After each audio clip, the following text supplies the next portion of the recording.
After I finish my workouts, I feel amazing. There's just like a chemical reaction going on in my body that takes all the stress away, makes me feel like I can conquer the world. It's kind of like when you were in school and you spent hours studying for a big test, and then you finally took the test, get the results back, and you absolutely nailed it. There's just a great feeling about accomplishing something. The vital thing to getting a habit to stick is to feel successful. So remember when I told you about the habit loop? You have the cue, the craving slash trigger, you have the action that you do, and then you have the reward. So the reward is what we all want. It doesn't matter how big the reward is, even if it's a small reward, you still have a reward or need a reward to keep the habit going. I know when I first started my fitness journey, I would like to step on the scale and gradually see those pounds just shed off. Once you start to see results from working out, it becomes more addictive because you have that reward. You're starting to see success and that achievement just be released.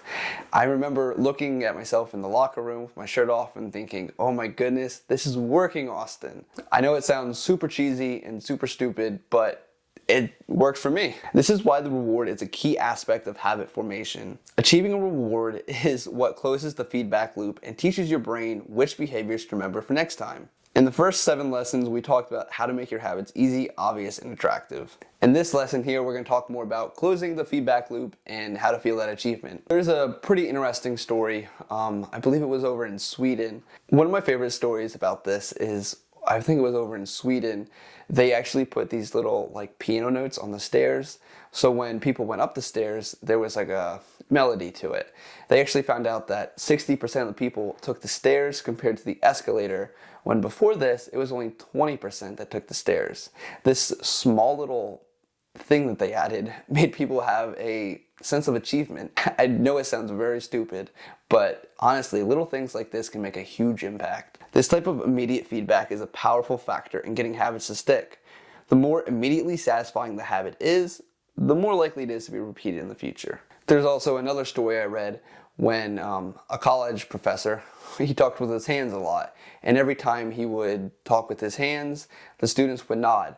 And they basically said by the end of the lecture, this guy was flailing around like a crazy man in the front of the classroom because he kept getting that sense of achievement every time he talked with his hands, so he did it a little bit more. We learn which behaviors to repeat based on how they make us feel. When an action makes us feel good, like the professor in the room, you're gonna do it more. What is rewarded gets repeated, what is punished gets avoided. Receiving a lot of rewards or a sense of achievement in the beginning is very crucial to getting a habit to stick. These immediate rewards keep you on track while all the delayed rewards are taking place in the background.